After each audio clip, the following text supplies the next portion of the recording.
아름다움을 느끼는 순간 우리의 마음은 잠시 침묵합니다. 시야에 보이는 모든 것들이 선명하게 들어오죠. 그런 순간은 아마 마음의 필터가 잠시 멈춘 순간일 것입니다. 30년간의 영적 추구와 수련 끝에 깨어남이 일어난 콜린 드레이크는 마음은 문제 해결, 정보 처리 및 평가를 위한 도구인데 마음을 자기 자신으로 동일시할 때 문제가 생기며 마음이라는 필터를 거치지 않고 허구의 자기 이미지와 동일시하지 않을 때 일어나는 일의 본 모습을 보게 되고 여기 이 순간에 존재하게 된다고 말합니다. 오늘은 지금 여기 21-45에 실린 글 중 하나인 마음의 필터 없이에 대해 들려드리겠습니다. 대다수의 사람들은 낮 동안 깨어있는 시간의 많은 부분을 자신이나 타인과의 관계에 대해 집착적으로 생각하며 보낸다. 일하는 중이 아니거나 생산적인 행위에 마음을 쓰지 않고 있을 때 특히 그러하다. 왜냐하면 마음은 몸에 장착된 컴퓨터처럼 문제를 해결하고 정보를 저장, 수집, 처리하며 감각을 통해 획득한 자료를 판단하는데 훌륭한 도구이기 때문이다. 그래서 다른 곳에 신경을 돌릴 여지가 조금이라도 생기면 마음은 곧장 다른 문제를 찾아 해결하려고 한다. 당장 그런 문제를 찾을 수 없다면 미래의 일을 예상하거나 과거를 파헤치거나 그렇지 않으면 존재하지도 않는 문제를 상상해내어 지금 해결하려고 든다. 대부분의 사람들은 마음을 하나의 도구로 삼기보다는 자신과 동일시하려고 하는데 이러한 경향은 수많은 문제를 유발한다. 이는 만사를 의견, 판단, 사욕 같은 마음의 필터를 거쳐 받아들이게 만든다.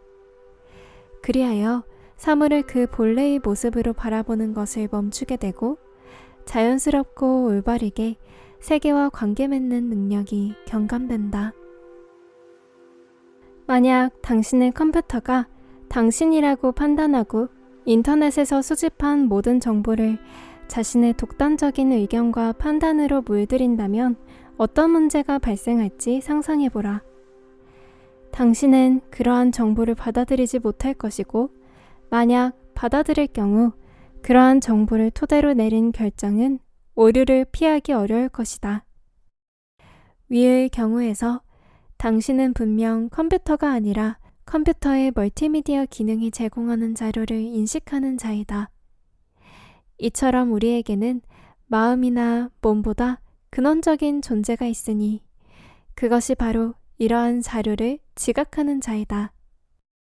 그러나 우리가 마음과 몸이라는 표면적인 단계에 머물러 있으면 이 지각하는 자를 깨닫지 못하고 마음과 몸의 결점으로 인해 괴로워한다.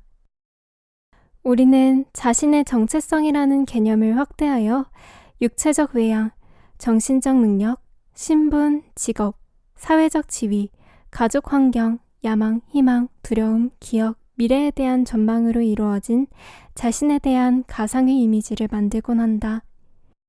우리는 이런 이미지가 우리가 누구인지 혹은 무엇인지를 보여준다고 믿고서 계속 그 이미지에 집착할 뿐 아니라 그 허구의 자기 이미지를 우리가 관계 맺는 다른 사람들에 대한 동일한 잘못된 이미지와 비교하는데 많은 시간을 들이기까지 한다.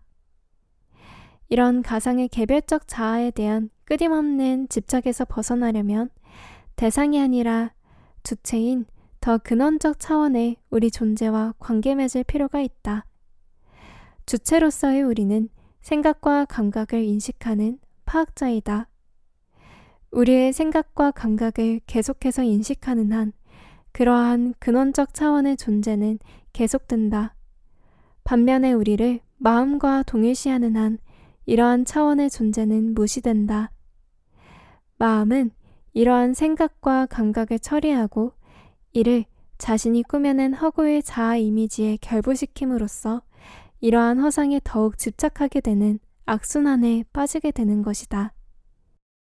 그러나 이러한 악순환은 생각과 감각, 그리고 이에 대한 인식의 본질이 무엇이고 서로 어떤 관계인지만 탐구하더라도 쉽게 벗어날 수 있다.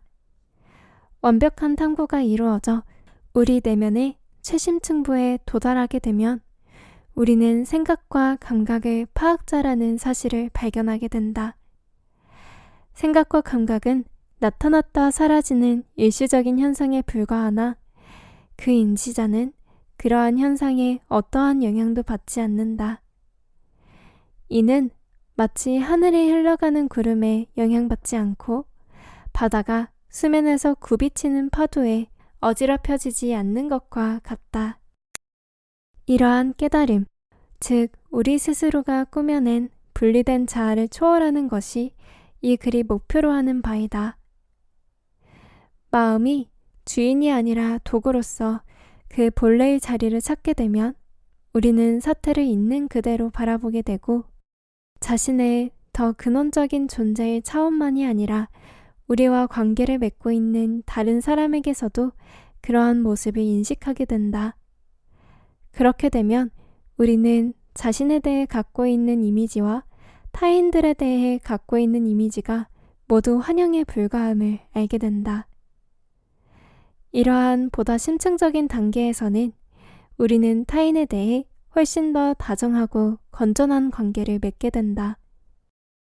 이 단계에서는 우리는 동일한 의식을 가진 주체로서 항상 존재하기에 우리와 타인은 사실상 분리된 것이 아니라는 것이 명백하기 때문이다.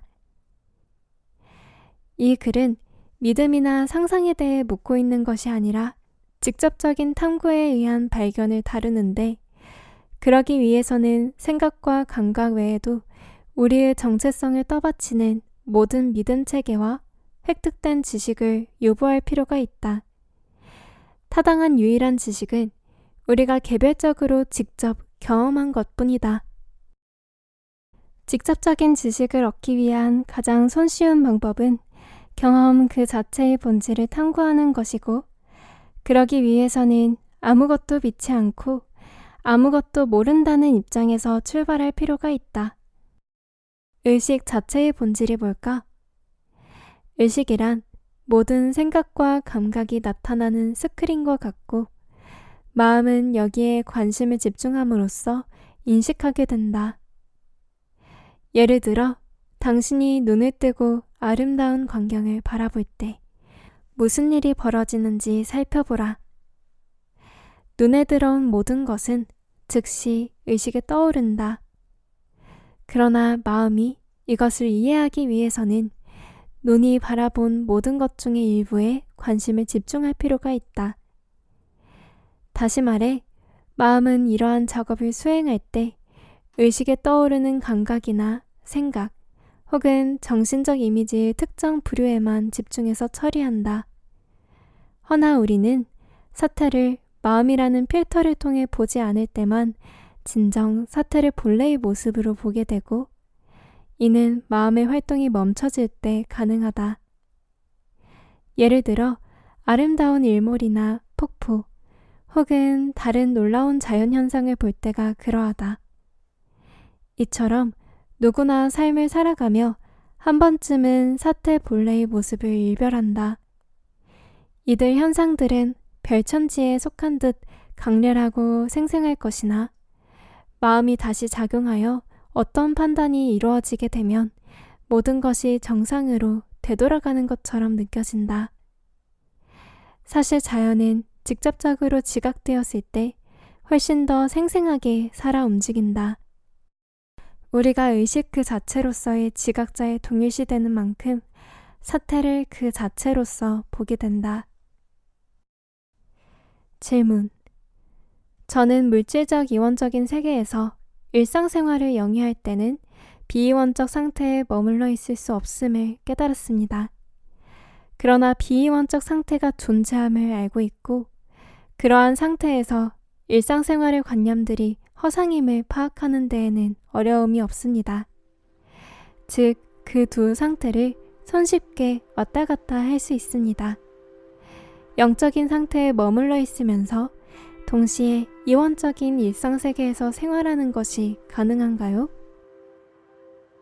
드레이크. 비이원성은 어떤 상태가 아닙니다. 상태란 생성 소멸하는 것이기 때문입니다. 비이원성이란 우리가 타인 및 세계와 관계 맺는 방식과 행동 양식을 규정하는 세계관입니다. 사실 영적인 것과 물질적인 것 사이에는 구분이 없습니다. 모든 것이 의식작용에 속하기 때문입니다. 영적인 관점은 움직임이 없을 때의 그것과 관련 있고, 물질적인 관점은 물질이 우주에너지의 한 형태이듯 우주에너지로서 드러날 때의 그것과 동일시된 것입니다. 그러므로 어느 관점이 되었든 거기에 머물러 있을 필요가 없습니다. 왜냐하면 누구도 현존하는 그것에서 결코 벗어날 수가 없기 때문입니다. 모든 삼라만상은 그것의 나타난 모습을 따르는 것입니다. 둘 사이를 손쉽게 전환할 필요가 있는 것처럼 보일지 모르지만 그러한 생각 자체가 그저 환영일 따름입니다. 그러한 환영은 의식에 의해 유발된 것으로 마음과 몸의 구분을 도구로 삼아 그 자신의 현현을 느끼고 숙고해보고 경험해보고 즐기고 사랑할 수 있는 것입니다. 이는 모든 상관관계의 상호작용이 다자관계를 필요로 하기 때문인데, 깨달음을 얻으면 이런 관계와 작용에 현혹되지 않고 이를 단지 의식의 유희로 즐길 수 있게 됩니다. 잠깐 잠에 빠져서 이 깨달음을 간과하게 되는 때도 분명히 있습니다. 다행히도 그럴 경우에는 예외 없이 정신적 고통을 겪게 되는데, 이는 그러한 다자관계가 순수의식 내에서 벌어진 일이라는 것을 즉시 인식함으로써 다시 깨어날 필요가 있다는 분명한 신호입니다. 콜린 드레이크의 마음의 필터 없이. 여러분은 어떻게 느끼셨나요? 우리가 의식 그 자체로서의 지각자에 동일시되는 만큼 사태를 그 자체로서 보게 된다는 말씀이 인상 깊게 다가옵니다. 그럼 다른 기사로 찾아뵙겠습니다. 시청해주셔서 감사합니다.